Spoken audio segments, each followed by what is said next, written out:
आज के टाइम में सबसे जो बड़ा क्वेश्चन है, क्या लोन मॉरिटोरियम तीसरी बार मिल सकता है या नहीं। वीडियो में मैं आपको अपना ओपिनियन तो नहीं बताऊंगा, लेकिन मैं आपको कुछ डेटा या फिर कुछ एनालिटिकल पॉइंट आपके साथ शेयर करूंगा, जिससे आप खुद भी जो है अंदाज़ा लगा सकते हो कि आने वाला टाइम में गवर्नमेंट या फिर आरबीआई की तरफ से लोन मॉरिटोरियम मिलने का चांसेस कितना है। तो इस वीडियो को जो है कंप्लीटली देखिए, स्किप मत करिए।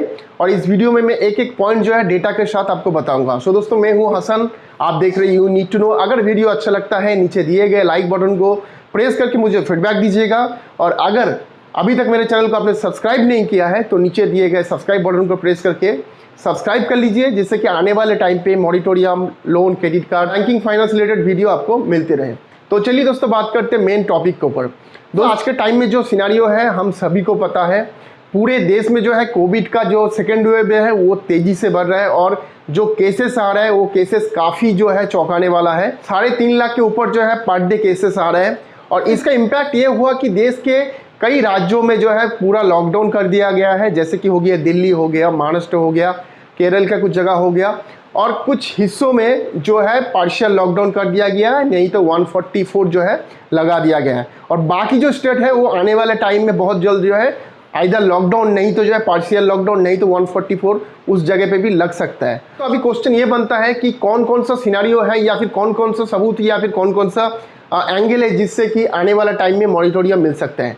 दोस्तों, सबसे पहले आपको मैं दिखाना चाहूँगा सबूत नंबर 1। एक रिसर्च पेपर है, ये वॉशिंगटन यूनिवर्सिटी की तरफ से पब्लिश किया गया। दोस्तों, उसमें बताया ये गया है कि कोविड का जो सेकेंड वेव जो इंडिया में चल रहा है उसका पीक जो है अभी तक आया नहीं। मतलब जो हाईएस्ट जो समय है वो अभी तक आया नहीं है। वो आएगा लगभग सेकेंड वीक ऑफ मई, मतलब मई का सेकेंड वीक तक आएगा। तो जो डेली मौत का जो काउंट होगा वो लगभग 5,600 के ऊपर होगा।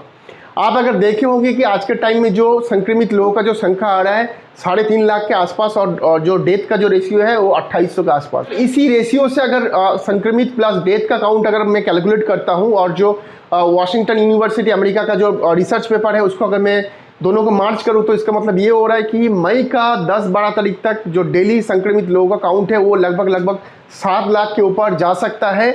और तब जाके जो है 5,600 का जो डेथ काउंट है तब जाके हो सकता है। तो आप समझ सकते हो, आज के टाइम में जब 3.5 लाख काउंट दिखा रहा है एज पर ऑफिशियल, उस टाइम पूरे देश में हाहाकार मचा हुआ है। ना बेड है, ना ऑक्सीजन है, ना डॉक्टर है।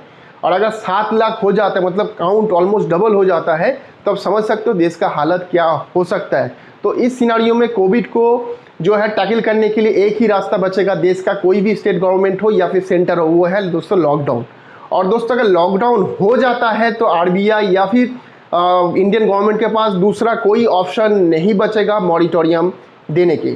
सो ये एक ऑप्शन बन सकता है कि मॉरिटोरियम देने का, अगर ऐसा सिनारियो बनता है और लॉकडाउन लगता है तो ये मिल पाएगा। लेकिन दोस्तों, मैं पर्सनली चाहूँगा ऐसा हालत ना बने जिससे कि देश में इतना जो है लॉकडाउन हो जाए, या फिर दोबारा जो है देश में कोविड का इतना परसेंटेज हो जाए। लेकिन दोस्तों, मॉरिटोरियम तो सबको ज़रूरत है। मैं चाहूँगा कि मॉरिटोरियम गवर्नमेंट जरूर दे। सो दोस्तों, ये था पहला जो रीज़न जो कि मैंने आपको बताया। आप दोस्तों बात करूँगा दोस्तों दूसरा रीज़न। ठीक है दोस्तों, दूसरा जो रीज़न है वो मैं आपको बताऊँगा। देखिए, अगर मॉरिटोरियम देने जाते हैं तो सबसे ज़्यादा जो इम्पैक्ट आता है वो आता है बैंकिंग का फिनेंशियल स्टेटस।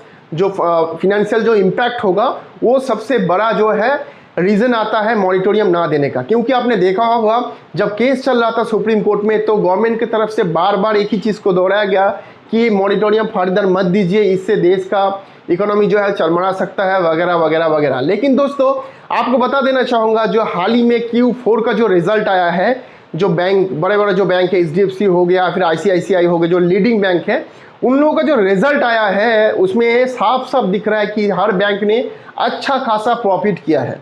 तो आप समझ सकते हो ये Q4 मतलब जनवरी, फरवरी, मार्च का रिपोर्ट है, अर्निंग रिपोर्ट है। और ये रिपोर्ट साफ साफ दिखा रहा है कि बैंकों ने अच्छा खासा जो दोस्तों प्रॉफिट बनाया है। और ये तब बना है जब कस्टमर का जो है लोग पेमेंट नहीं कर पा रहे, NPA हाई हो रहा है, उस सिनारियो में ये लोग बनाए हैं। दोस्तों, बैंक जो प्रेजेंट करने की कोशिश कर रहा था कि ऐसा हालत में बैंक का हालत चरमरा जाएगा या खस्ता हो जाएगा, वगैरह वगैरह, तो आप देख सकते हो कि बैंक का जो है हालत तो ज़्यादा बिगड़ा नहीं, घुमा के जो है बैंक ने अच्छा खासा जो है प्रॉफिट बनाया है। इस समय में जब देश में जो है कोरोना काल चल रहा था, अकाउंट बढ़ रहा था, उसके बाद भी जो है सारे बैंक ने अच्छा खासा प्रॉफिट बनाया।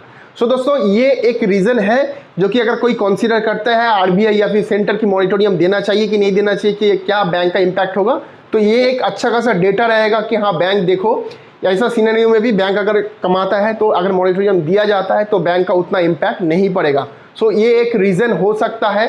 आगे जब फर्दर मॉनिटोरियम की बात होगा तो गवर्नमेंट डेफिनेटली इस डेटा को जो है कंसीडर करने वाला है, मुझे ऐसा लगता है। दोस्तों अब बात करते हैं दोस्तों तीसरा रीज़न की। देखिए दोस्तों तीसरा जो रीज़न है मैं आपको क्लियरली बताना चाहूँगा। देखिए आज के टाइम में जो भी सिनेरियो है वो हम सभी को पता है, एज ए यूट्यूबर मुझे पता है, आप जो व्यूअर हो आपको भी पता है कि देश का हालत क्या है।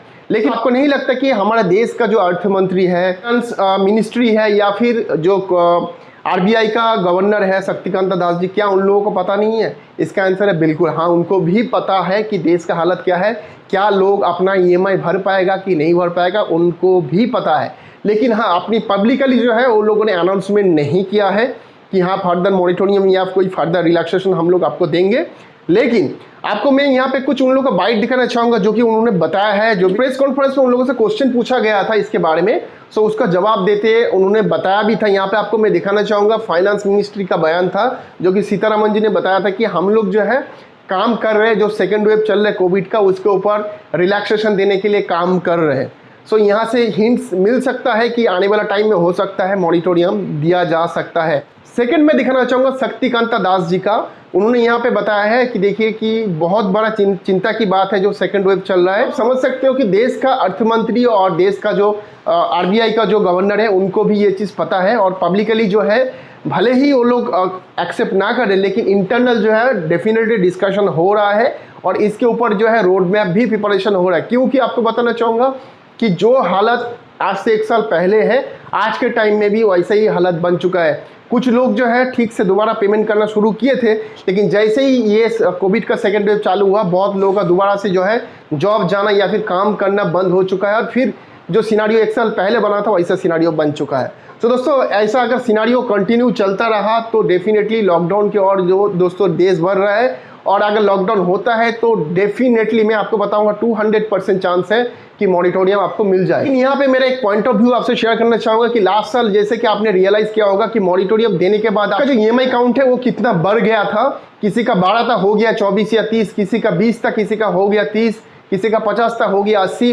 तो ये जो इशू हुआ था लास्ट टाइम वो इस बार नहीं होना चाहिए, ऐसा कोई रिलैक्सेशन देना चाहिए। क्योंकि ऐसा होगा फिर कि कस्टमर को तो दे दिया गया मॉनिटोरियम और उसके बाद में देखा जाए कि अपना बाकी ज़िंदगी जो है वो ईएमआई देते देते ही गुजर जाए। सो ऐसा नहीं होना चाहिए। गवर्नमेंट को भी ये चीज़ से जो है कुछ सीखना चाहिए, और बैंक को भी या फिर गवर्नमेंट को भी ऐसा कोई पॉलिसी या फिर ऐसा कोई सुविधा देना चाहिए जिससे कि लोगों को जो है इस टाइप का जो है कोई प्रॉब्लम से झेलना ना पड़े, और ऐसा जो ईएमआई का जो बोझ है उनके ऊपर ना पड़े, और देश का जो है इकोनॉमी के ऊपर भी ज़्यादा इम्पैक्ट ना पड़े। सो बीच में से कोई भी पॉलिसी बनाना पड़ेगा आरबीआई को या फिर अपने देश का जो सेंटर है उनको बनाना पड़ेगा। आपको दोस्तों क्या लगता है कि कितना पॉसिबिलिटी हो सकता है मॉनिटोरियम मिलने का? आप मुझे ज़रूर बताइए इस वीडियो का कमेंट सेक्शन में, और आपका क्या सुझाव है, क्या राय है वो भी मुझे बताइए। और हम मिलते हैं दोस्तों अगले वीडियो में, तब तक अपना बहुत सारा ख्याल रखिएगा। जय हिंद, वंदे मातरम।